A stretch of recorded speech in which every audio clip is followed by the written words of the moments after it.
Having deep religious faith, the Muslim peoples always resort to prayer, whether in joy or affliction. For them and their loved ones, there remains only prayer. For help to ease this suffering, a prayer to Allah, to God. These are the scenes which the world has not had an opportunity to see. The precious youth of a race being wasted. Drained away in the fog of uncertainty. The twilight years of age being hastened. Death is no stranger in these camps. Often deaths are concealed so that the rations of the deceased will continue to increase the food supply of the surviving members of the family. A pitiful but often too necessary subterfuge. The greatest battle is against infant mortality. Only 1 out of 5 lives longer than 6 months, owing to exposure and the weakened condition of the mothers.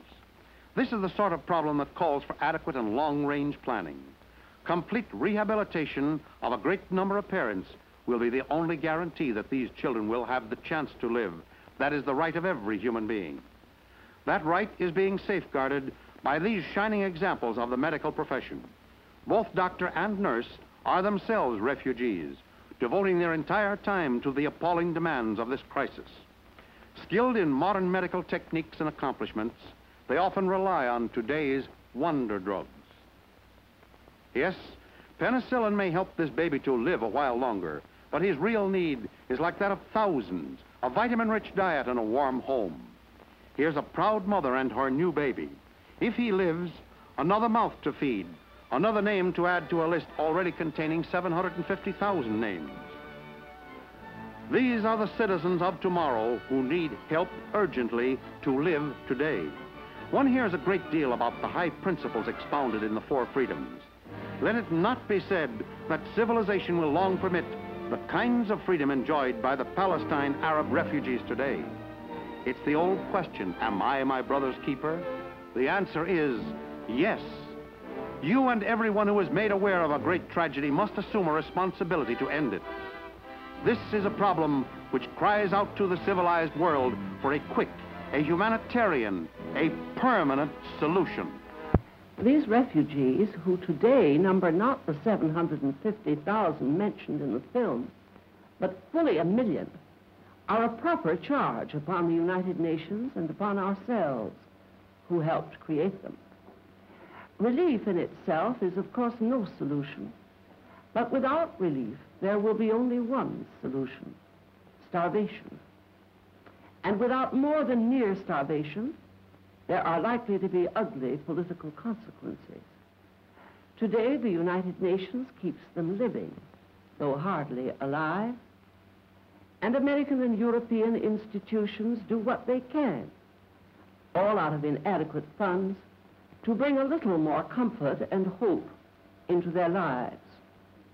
Among the institutions must be especially mentioned the Pontifical Mission of the Catholic Church, the Church World Service, the Lutheran World Federation, the Mennonites, the Congregationalists, the YM and YWCA, the Friends Service Committee, and the American Middle East Relief.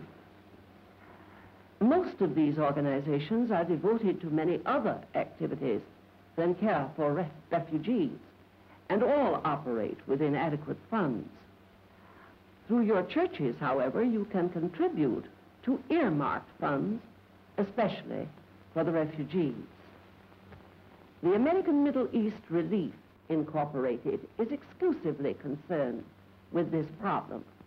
It is planning this year to ship 7 million pounds of powdered milk, 300,000 pounds of powdered eggs, together with 40 tons of medical supplies, which are short in all the camps I visited. They also plan to send 2 million pounds of clothing, which is perhaps the worst need. Most of these people left their homes 2 years ago in the clothes they stood up in, since they all expected to return home when order was again established. Now they are in rags, and the United Nations does not furnish clothing.